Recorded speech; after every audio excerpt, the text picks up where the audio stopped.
10 000 francs sur la cash nette, 50 000 soki bakangio après 22 heures. Mando ne se bazwa qui n'attend en confirmer le besoin salaire total à combien? Donc confirmer tes ongalo ba que Félix a respecté Amibe ko ta banga ramutute abanga Amibe ko te do boyika. Na commune de ko banga lokola yeba azaka informé de rien. Ayeba rapeka ke logoté. Souka exception en 2020 ka yeberité kaza na manade. Ayo ka yeberité kaza ki président seconda kanza za président. Mbala ya sima moto linga so bokonzi na Congo. Faut pas préparer. Conséquence à nos préparations de Moni Félix a même sur na marambo. Vous avez dur on a Félix. Oui, il faut nous a dur en faire. Parce qu'il préside à la destinée de ma vie et de mes enfants. Tu as un libre échange, tu as ton notaire, tu as ton produit. Il y a Félix Banda Botama la Congo, c'est ton salata tonga. Sala Kwanga. Bon, tu as ton notaire à Kwanga na Ouganda. Donc en fait, c'est Museveni qui va gagner. L'Ouganda va vendre chez nous sans payer les impôts et les taxes. Tous les gens qui travaillent à Félix sont des amateurs. En fait, Kabila, c'est président. Il y a des détourneurs, des voleurs, Félix est un président mais incompétent. Tout Félix sont des incompétents, il est mort pas incompétent. Merlin Vouvou, parlons des 500 jeeps. 500 jeeps n'ont pas la corruption, Assemblée nationale. Bazope Sabango a crédit Hollandais Kouloutunayo, honorable Ntambwe Mposhi Eliezer, a Bibozo s'agiter pour rien, et ça n'en jeep moi a crédit. Les députés trahir le groupe politique, le gouvernement politique, le parti, pour que ça là, union sacrée. Quand on a kala, kulutu nanga ça fa lobaki, c'est la jeep. Ça continue ba continue union sacrée. Sobo se rappelle. Molière a le toujours $15,000, ça fait beaucoup à part $15,000 c'est la jeep. 4 mois plus tard ou 5 mois. Suivez Amadia TV. Amadia TV est une chaîne d'actualité générale. Vous aurez sur Amadia TV politique, économie, société, philanthropie, culture. Soyez branchés, c'est une chaîne de haut niveau pour vous informer de la manière très respectueuse et en suivant des normes journalistiques. Abonnez-vous massivement sur votre chaîne YouTube Amadia TV. Puissance ya liloba eleki elisasi mbote na bandeko nyonso obolandi biso à travers Amadia Télévision. Mbote na bandeko nyonso obolandi biso à travers Congo Dialogue. Topesi bino mbote bisika nyonso bokutami lelo actualité eza tellement ebele na yango tembeli bino pe moko ya baye balobaka po bao baza kobundela pe ka mboka po état de droit eza facilité donc na mutala vecteur à développement na coin ici kazali yo pe place oza sala effort aux la vecteur ya développement to yami Merlin Vouvou boyebi bien et ale kakape mingi e pa na biso lelo tozo sola ni mambo ebele to pe se nombote un résistant un patriote. Quelqu'un qui dénonce toujours. Merlin, bonjour. Mbote ndeko Steve, mbote na banyosa betando na yo. Mais ya moto bande mission na pesi na lobi na Félix Tshisekedi boye. L'unique secteur où bako saraba kongomani babenga ngo secteur minier. Basalini. Omoni lobi batate episcopo, mbote na abbé Donatien Sole, mbote na Monseigneur Utembe président ya Senko. Alobi ba contrat minier wana il faut qu'on revoie. Non seulement ya kala na obasena tangwa Félix. Il y a des contrats signés dans toute opacité. Avec légèreté. Or il s'agit de l'unique source il y a revenu ou il y a soutenance, il y a budget national. Tout au produit un autre budget soutenu par nos mines. Donc si Félix Tshisekedi veut réussir son mandat, vers se rattraper n'a pas peur tout attendre l'exibat, c'est de revoir les contrats miniers et que ces contrats soient signés en bonne et due forme en respectant les règles. Les loyaux, c'est un côté libango pour ba téléméli moment bébélé, c'est un coba boy justice à la politiser et yo peut penser que c'est un coba za na raison bango basé église faut pas au milieu du village. Pourquoi faut pas mon ara pouvoir oh justice soit na et instrumentaliser pourquoi ça? L'église est dans le milieu village. Voilà le langage des Kinois et des Congolais. Église ezalaka côté à bosolo, côté à vérité. Église ezalaka na milieu village yango kombo nango nini? RDC. Na bi na oboye. Église ezalaka côté à vérité. C'est que l'église a dit, nous le voyons. Il y a une justice à double vitesse, à deux leviers. Une justice sélective ici devant nous. Je te donne un exemple. Bakangi Batou, Baolanda Bamatata pour un détournement. Félix il sort 25 millions à chaque jeep pour député. Source d'argent. Où est les chefs?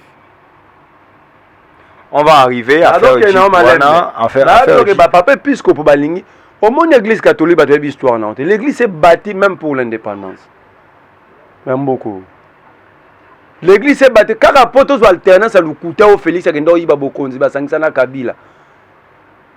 Si l'église était l'église a dit profana. Thérèse Kapanga la babome la carte église. Rossi. Batomona basango. Papa épiscope, tout le monde a ses religieuses, profana l'église. Donc l'église fait partie de ce combat et l'église a toujours été aux côtés de vérité. Et cette vérité, il faut la chercher. D'abord, le peuple a la vérité, le peuple a appelé à ne pas avancer. Donc, biso, tout ça côté de vérité. L'église a lobby et logo et ça, maka. Ngaza qui na boloko. Naza na prison a dit donner lobo. Tout n'a fait c'est que dossier de donner lobo et comment. Les lots de donner lobo en Belgique. Toutes les personnes arrêtées dans les dossiers 100 jours. Où est Jamal? Jamal en Afrique d'ici. Ah, Jamal Azobé, là, Zana Centre, Moncol. Ah, Zana Moncol, ça c'est une information à jouer. Et on a bien peu jouer, c'est beau sur Arabiso. Jamal est en Afrique d'ici. Félix Tshisekedi ici a signé une ordonnance libérale et il dit qu'à peine et les autres. Bah, quand ils ont Benjamin Ouenga déjà, OVD n'a déjà sur son lobby à lobby, lobby lundi, Mouima Bimi. Quoi ça les inani? Mais là, je donc cela en fait veut dire quoi? Cela veut dire que, mais dans tout ça, l'État n'a rien gagné. Or, la loi veut que ce Bokangi va te détourner. Mais il faut que ça bilo roi. Bon. À deux fois, ça bon, il faut que bien, une équivalence. Il y a bon, l'État a gagné. C'est l'État qui a déboursé beaucoup d'argent pour nous organiser le procès de banquette. Donc l'État est perdant. Non, mais n'est-ce pas Vital Kamere, Babi, Okanga, bien, on a Libanda. On a dit Okanga ya Kamere pour une boutique à Benjamin Wenga. Pour une boutique à déjà Sokok. Grâce présidentielle. Est-ce que dans l'infraction de détournement, la grâce présidentielle est envisageable? Voilà place Bassango a raison. Quand tu es arrêté pour détournement des deniers publics, ou blanchiment d'argent, ou corruption, donc tu es mis à l'écart, il y a la grâce présidentielle. Tu vas purger la peine dans son entièreté. Mais Kolobaki Babimi si bango, la grâce présidentielle, c'est encore grave, donc c'est le chef de l'État qui viole les textes. Donc confirmer tes onga que Félix a respecté Amibe côté banga ramutute, abanga Amibe côté de Boyika. Boyika ndeni bino vraiment. Acheli bino awa mta boyobaka Félix a respecté attaquer Goma, yo wana komi kovanda na Beni. Nabi, moi j'ai comme l'impression Félix est dans la campagne électorale. Na commune de Kobanga, lokola yeba azak informé de rien. Ayeba rappelé que logoté. Na souka exception en 2020 ka yebérité kaza na mana déjà. Ayo ka yebérité kaza ki président seconda candidat président. Pour banda campagne, ce que Félix était de faire, c'est ce qu'il devait faire pendant la campagne et maintenant matérialiser. Donc, il vous a promis de siéger à Beni. Il s'est installé à Beni. Bien. Mais on a tué hier à Beni. On a tué hier, là, lui il est là. On a tué hier, avant-hier. Mais on ne peut pas quand même trouver une solution mais à la... Pour te dire que la solution ne viendra pas parce que Félix est allé habiter Beni ou Goma. La solution viendra à restaurer l'État. Parce que ici l'État n'existait pas. Nous sommes dans une forme, dans une sorte de Far West. Comment ils vivent comme État? Je peux te donner plusieurs éléments qui montrent que nous ne sommes pas dans un État. Nous sommes dans un non-État. C'est pourquoi même le simple État de droit est un problème pour Bachang. Parce que nous ne sommes pas dans un État. Ne pas être dans un État, Félix Tshisekedi Basololina, président ya Ouganda, vu la condamnation à la Cour internationale de justice pour la guerre à 6 jours, Bazo Tonga Banzela quand même, route moko reliée biso na Uganda route mo ya ekobanda na Kananga ke na Goma ba 3 routes mo wana quand même. Te Félix aza amateur. Mbala ya sima moto linga so bokonzi na Congo faut ba préparer. Conséquence à nos préparations de moni Félix a même na marambo. Vous avez dit on a Félix. Oui, il faut nous a dur envers lui parce qu'il préside à la destinée de ma vie et de mes enfants. Il faut être rigoureux envers lui. Parce que l'Uni n'attendait les Maputa, Chilombo, Félix, Ayer, non, le respect quand même comme une institution. Non. Le président de la République est une institution. Je ne l'ai pas insulté, je ne l'ai pas manqué du respect. Les traités d'amateur. Mais il est amateur, l'amateurisme, c'est quoi? Ce n'est pas de l'injure ni insulte. Il ne connaît pas ce qu'il est en train de consulter. Il n'est pas professionnel. Justement, il n'est pas professionnel. C'est un amateur. Regarde, il construit 223 km de route, Kassine, Goma, Ouganda. Kassindi. Cette route va prendre une partie de l'Ouganda, 20 km seulement l'Ouganda, et ça va traverser 2 provinces et plusieurs territoires du Congo. L'objectif, c'est que la libre-échange. Tant que libre-échange, bisous ton notaire, bisous ton produit.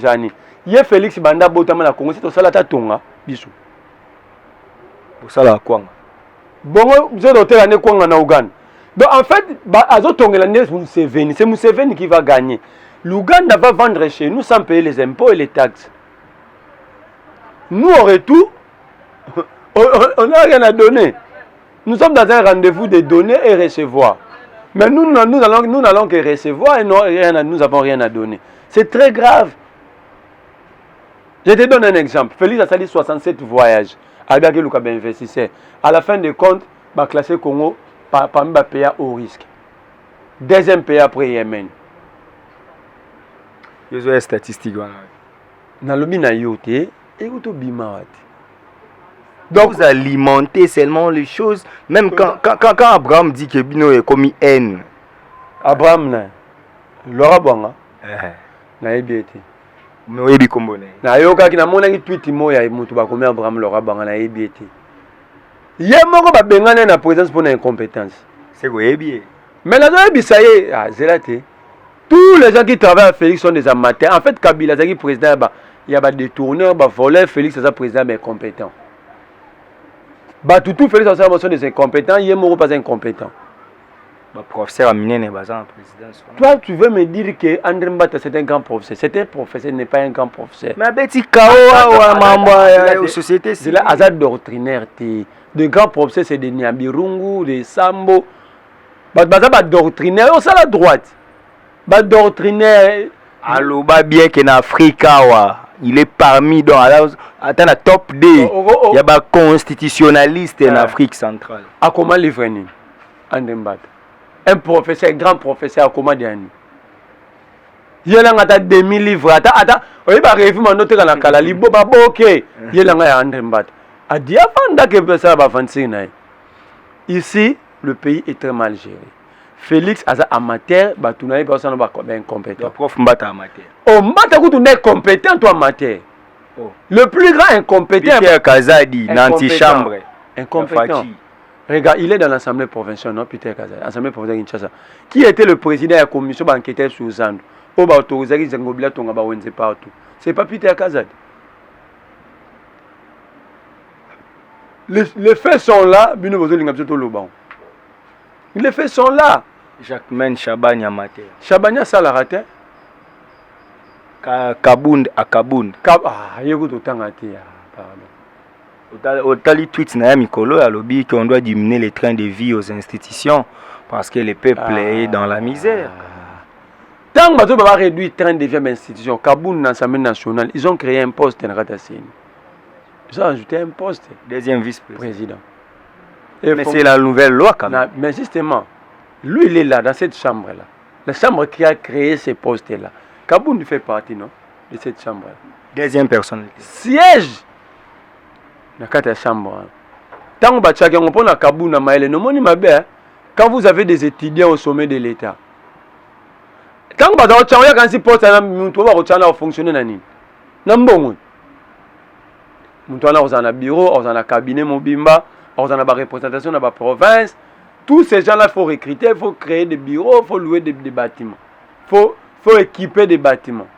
kabunde mpo na ye bando sana so bagangi ngai kabunde biro ebimi. Voilà, il dit donc c'est compliqué pour les intellectuels congolais. Les intellectuels congolais disent une chose et son contraire au même moment. Mais quand vous les critiquez parce qu'il est étudiant, de l'autre côté vous critiquez quelqu'un parce qu'il n'a pas un diplôme, mais que voulez-vous? Autant mieux mouto ya qui kozwa diplôme personne. Nga lobité kabund azama elete. Na bi pété kana diplôme té. Mais il ne comprend pas ce qu'il est en train. En fait, na lobaki na yoza pouvoir ya ba amateur. Baza ba professionnel té. Ils n'ont pas été préparés à gérer. Kabouya n'était pas préparé. Attends, Kabila pesa Félix pouvoir.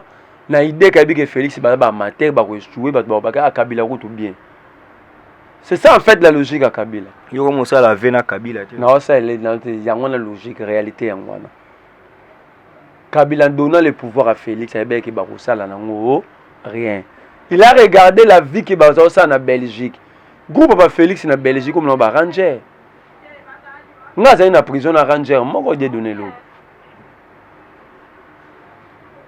Il y a quoi prison pour un faut en écriture. Regarde Mouninga Félix à Outé Belgique qui bat sa Maliba. Ram Yangwana. À suspendre pour notre prison Ramezon. Donc escroquerie à ciel ouvert. Je me demande si ces gens ont eu le temps de travailler là où ils étaient en Belgique. Mais il y a des taxes.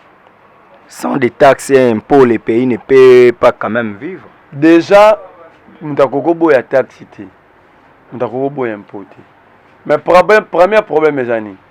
Tout fout à la taxe et bien impôt, bon, nous savons ça.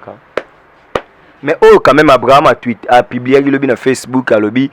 Na minute oyoyo le lundi oyeleki ministre Kibasa na RTPC ba installer wifi na BTP na compte ya taxe Abraham wana ba ebisanga vanda na États-Unis tout ne so ça na CNN te sérieux lokuta ba roza ba no fungula porte ya bureau azaka ndemo na bana banani na ba noye chani ba no fungula ba porte ya Banque mondiale mazaki ne ko sala na kati ya Banque mondiale te na bina oboyi. Quel lien y a-t-il entre le réseau Wi-Fi na taxiram? Abraham Arosa et l'Abisson. C'est pas la charge d'Abraham, c'est la charge de Kibasa. Mais c'est lui qui a tweeté, non? Non, il a informé sur Facebook. Azolo Babache, Wi-Fi na université. Les Congolais sont morts à cause de la manque de connexion internet na Goum. L'OVG, l'Observatoire volcanique, bazangi connexion internet. Quand Abraham, il y a des gens qui il faut se taire définitivement. Rien que la mamboléga la goma ya volcan. Il faut que nous avons échoué. Gardons silence. 2023, toi emballé biloko toki. Après catastrophe naturelle, mais vous critiquez toujours. Mais justement, c'est lui qui a parlé du réseau Wi-Fi. Donc, vous êtes capable d'installer la connexion Wi-Fi à Nainikin. Mais nous avons perdu les nôtres, nos compatriotes. Par manque de 10 000 $ pour toute la connexion à OVG. 10 000 $. Donc Abraham, si on a fait un moto à Tanga classe, bon, on a tourné normal. Farabate, les kamba wifi, na mamoueto les kana gomaka na jouer mes joueurs, mieux vous na fandanan. Ça c'est un. Deux, bisous gérer un réseau wifi. On n'a pas un haut débit. Donc gérer une connexion wifi. Donc tu comprends directement que affaire RAM na Wi-Fi, rien que par connexion au débit, est tellement bon et tellement fibre optique il est là. Baba qui au batakala baliembo, ba ba zonge les petits chevaux. Donc en fait, RAM meza escroquerie à Félix. Il y a beau frère qui bat sa maliba. Na moi na Félix on a ngombe nga prince de Samunda. Anthony Wana. Un Belge. Parce que c'est un Belge, ce garçon-là. Aïe na Congo, a rationné les Congolais. Biso poste goya to na présidence. Si na commune ma groupe d'activistes, c'est tout recoute na tout ça la réunion poste oyo to na présidence Félix c'est biso ce qui ramouane est normal. Parce que déjà net son barasim. L'État doit taxe. Mon net au bengani wana. Même to bengani 30 secondes, l'État en a pris mon radozo. Mais pour le même activité, tu fous à combien de taxes? Et pour ce téléphone bungi faut ba yonanga to ana ki ça ba téléphone bungi ba to dia ki ba ça o azongi cité o a retracer cap. a ça ka traçage kaka ya circuit ba na téléphone on eza baba yo futara eza mensonge bako tu na la mona ba responsable ya lokuta le rôle ya tour bon Félix emo lokuta face ba peka bata lokuta Félix akosini ah akosini ah mais Félix akosa so konfuta ba sola 400,000 400,000 francs congolais ça $200 akosa so gratuité ya mwana simba te bakonga mtondo liambungu ah bakonga banque mondiale atinda 1 milliard de dollars bakonga bakangi pona 2 millions 998 millions ekenda siko wa bakonga azwi 2 millions 998 millions etikali siko eza Merlin vous on doit avancer omoni gouverneur Gentini Mbaka zotonga quand même William kotuna nga mamba ngobila te za ko zotuna nga ndeni bato bakenda koloka nga za ndoki te oza na ville à Kinshasa tu bénéficies bébé na ngai ya koleka wana soko ki etike na classe akoleka na avenue démocratie bala sima soko ekotanga mikoko tuna nga mamba ngobila te eza ko zotuna ngai moto asaka ndenge nini pa kuma koloka parce que ngai na lokaka te ngala banotangelo mamba bato balokaka po ngobile so tala moto asala terrasse likolo na balcon terre de ville on ezaka pona bango moko yo mona ba passager ba dimanche awa Christian Lema wa musicien ana conférence de presse kuna ezo imaginer un hôtel de ville sale komi kuna batekaka na masanga moto azoyebisanga bia songi tomela biso calme tokende biso kuna na balcon terre de ville mais auti obimisa communiqué moko ake babare fonctionner tete kasi kuna ezosala boye bongo bilando langwela wapi 10,000 francs pour un client ou azomela na bar 100,000 francs pour un mkolo bar na bengi ba 10,000 francs pour un manque à cash na lobi boye 5,000 francs pour un non respect couvre Félix Banda ya na ngobila ata emploi ya bana makasu no ba créer te 10,000 francs sur la cash nete 50,000 soki bakangio après 22 heures ba mando ne se bazwaki na tango confirmer le besoin salaire total à combien mbongo ne kenda wapi sur la place publique bo et bazo scroquer batu et la discipline c'est pour éviter la troisième vague de la Covid-19 na bi ba sera boy d'abord faut passer sur rapport ya ba mando ne se bazwaki na premier tour soit disant première vague pour te ebete bandaki kansila rakan soit disant deuxième vague te ebete bandaki kansila kan troisième vague ye karaboué muyembe baza libre muyembe ne te ni faut baza na prison baza azaki positif muyembe abi troisième vague ye ba indien batu ba enango na kati ya ba aéroport nyonso à travers le pays batia ba site de détection ya test à coronavirus mais ça là combien vol international $50 vol national $30 so sali calculer ba mbongo na to bi ba millions de dollars ekoti à travers la République mais comment batwana ba leki ndenge nini ba tester batwana te ndenge nini donc muyembe place na eza na prison il a échoué il a bouffé notre argent c'est un escroc il nous a escroqué muyembe mais il nous a escroqué qu'est-ce que to benga nani bon ba mbongo wana sekendaki wapi ba mbongo ba $50 muyembe fois qu'il est prison il nous a escroqué c'est un escroc donc muyembe aza na titre moko na balingeti ba kasia ba eteni ba Vital Kamere ba Willy ba Congo mon groupe na bango mais malheureusement nous avons d'autres voleurs à l'extérieur d'autres en prison donc le roi yo merlo zolo ba bongo ngana moni bino mota bo bandaka tango ba kofunda yo ekomi yo acharnement lelo godempo ya fundi Magloire Kabemba godepo eza soni yo ngalinga bana mboko basala nzambe bate baza ba commerce bazanga ndi place au ba boutique. Une institution a ses règles, a son organisation. Quand Magloire Kabemba s'insurge contre la fermeture précoce et la session, c'est son droit d'attaquer député. Quelle est l'infraction? Ce député a dit que le Parlement avant pour empêcher que les députés épouser Bantière. Il y a quelle infraction? bon bino pe mutu ba Godé omoni Godé poyi ande moko na ba chantini donc mam na ba retourna ngate po ndenge ba loka na 15 thèses 15 nini thèse azwa licence ya liboso na agini tamino bo sana sa thèse à doctorat 15 mais yango ne tienne bere donc thèse en couleur munda latara thèse ne yango atanga trop atanga ba université tout monde a ba thème l'église neti mais ça trafic d'influence christonomie ba deus ex machina ça trafic d'influence ba maman na mikolo ba otanga mambo na ba comprendre ba koko wana ba na église ya lo ba à part ko sambela il faut en fait si c'est vrai que Godé ko imta pour porter plainte mais l'avocat lui-même a fait la déclaration hier à la cour d'appel si c'est vrai que cette plainte a été inventée ou créée par Godé Poyi, le bon sens veut que arrêter.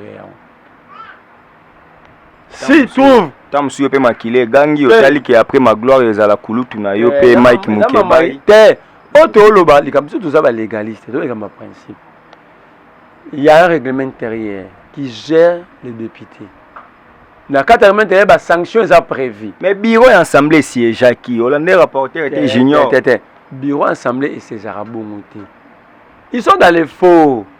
Voilà quand vous ramassez des députés dans la rue et beaucoup de députés.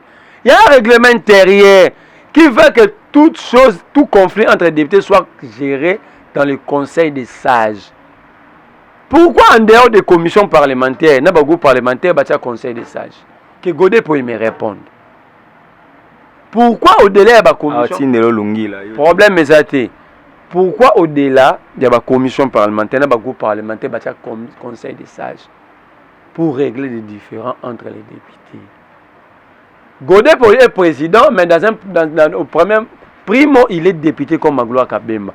Ce sont ses amis députés, pour les soucis de l'organisation, l'ont placé à cette place-là. Donc ça ne fait pas de lui un député extraordinaire. Il a été élu aux mêmes élections et au même titre que les autres députés. C'est ça l'excès de pouvoir. Il y a un règlement intérieur. Magloire Kabemba n'est pas un modèle. Mukeba n'est pas un modèle. Godé n'est pas un modèle. Mais pour l'image de l'institution, il y a quand même des principes qu'il faut respecter. Si au moins vous n'allez pas respecter vos électeurs, mais respectez au moins le principe. Parce qu'à travers ce principe-là, vous allez rendre quand même fiers vos électeurs. On doit avancer, Merlin, parce qu'on veut chuter déjà. Félix Antoine Tshisekedi Tshilombo souhaite que son successeur soit une femme. Et ça, maman livre. Botika ba allégation. Bayo etala na bien. O tcha bakaboué ba tumi ko ba bayo kana boko na kabi. Au moins na so maman livre ça hein à préparer l'électorat na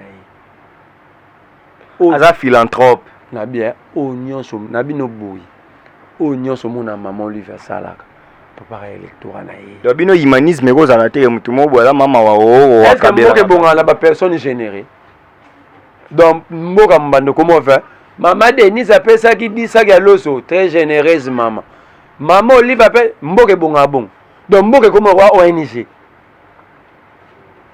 Mais tu as un ministère des Affaires sociales. Mais justement, c'est l'État qui prend en charge ses citoyens, qui organise la société, qui construit la société.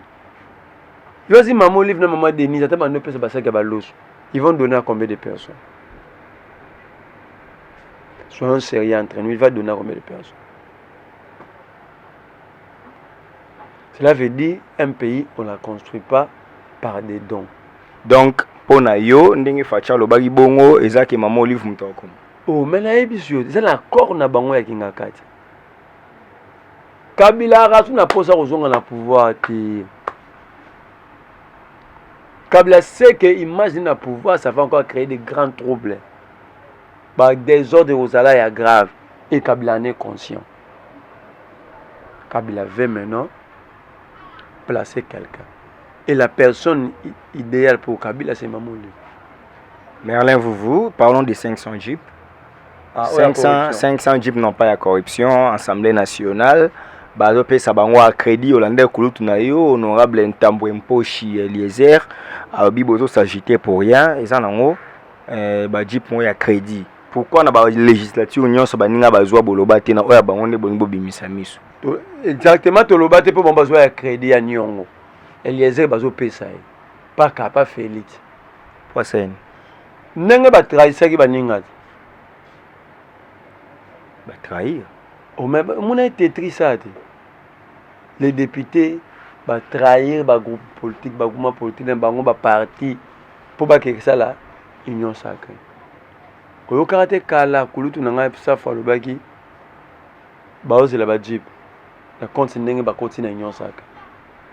Sobo se rappelle. Molière Albert toujours $15,000. Ça Fabio coûte à part 15,000 euros et la jeep. 4 mois plus tard ou 5 mois. Tant que les a habillés, ils ont crédit. Si vous avez un lobby, Mbosso lobby ni. Mbosso lobby, bah député bah on ngosala au Félix a bana bangote, mais Félix a payé bango ba jeep ne ba yokanaki. Mais ba jeep en Félix a payé. Yoka siko Jean-Jacques Mamba. Jean-Jacques Mamba abi eza ba jeep a fonction. Jour ba rolongwa, ba rozongisa. Donc, les députés, même pour organiser mensonge, pas organiser. Pour organiser quand on au cours là-bas. Mais je demande, mes chers députés, même vos mensonges, il faut les canaliser, l'organiser. L'IGF est où pour enquêter? Il y a un ange qui to diaboulou moi qui appelle si Félix 25 millions. 25 millions de dollars, mon cher ami. Dans un état où les militaires sont très mal payés. Les enseignants n'en parlent même pas, les médecins en grève. Grève va médecin, bon, c'est un artiste, maman chaque. Non, ok, non. Les belés fonctionnaires sont sous-payés, mais Félix, lui, a 25 millions pour acheter les jeeps à donner aux députés. Honte à la République. Dans la République, donc Félix a construit une nouvelle bourgeoisie au détriment des prolétaires qui est le peuple. Le peuple souffre et se distribue des jeeps. Tala ba mituka ba policier ne so ba tambla na ba ketchwa. Ba okota no ba venir beba mama bulunde no samsa. Ba kengela biso. Pourquoi ne pas acheter des jeeps pour notre la police? Pourquoi ne pas acheter ces jeeps pour nos phares d'essai? Bato ba no ganga soutenant les phares d'essai, ils n'ont pas vu ce que Félix a fait. Oui, donner les moyens à l'armée. Il a préféré appeler ça ba député. Ou il a appelé ça ba moyens à la police. Tambula kaka côté na bakan militaire on ande basoda ba vivaka ba policiers ne kene kaka nous font les apembe nanga tu vas pleurer. Ils vivent dans des conditions inhumaines, mais pendant tout ce temps Félix fait le choix de donner les jeeps à ceux qui sont déjà payés à l'auteur de $14,000 les mois. Bah misu baloba 11 misu sous 14 misu 17. À part salaire on a biso bazwaka sous moma benga invisible. To komi na suka émission te na ebisi ba kongomani poso ekoya to banda recensement to banda sensibilisation to sensibiliser peuple pour poso ekolanda wana to bima na babala biso mamba Covid ba lobby 20 personnes té. Quand il s'agit de nos droits, le coronavirus soit étalé biso. Donc tout doit être pas Félix qui est mamba ram. Nous voulons comprendre ce que c'est les rames. Ok, tout c'est ici. Merci de beaucoup Nandego, Steve. Ezalaki mwana mboka Merlin Vuvu penza oboyebi un patriote congolais oyo wapi alobaka makambo esengeli koloba akendaki Kasangulu aketi jardin Kisantu akekutana na basango batikinga baliembon. Je te salue Mustapha. Je te salue aussi Joël Kombe. Vous allez trio na bino boke botikinga. Ok, c'est bon. Matondo mingi na bande retour. Merci d'être laissé à la Mégane depuis Switzerland. Matondo mingi na Père Louis-Marie de Jésus. Bon retour au pays. Matondo mingi na Mémé Sifa depuis Canada. Matondo mingi na batutu bo soutenir vraiment biso de près ou de loin. Merci na Starly Lima yo moto réalisé Penza émission oyo na ekende malamu mingi bandeko balandi to pesi bino penza mbote tika ete kime ankole umele pai na bino quand to ba peuple congolais mibundela po soko mibundeli te mutako bundela yo azate donc puissance ya liloba eleki ya lisasi tokutani mbala ya sima. Suivez Amadia TV. Amadia TV est une chaîne d'actualité générale. Vous aurez sur Amadia TV politique, économie, société, philanthropie, culture. Soyez branchés, c'est une chaîne de haut niveau pour vous informer de la manière très respectueuse et en suivant des normes journalistiques. Abonnez-vous massivement sur votre chaîne YouTube Amadia TV.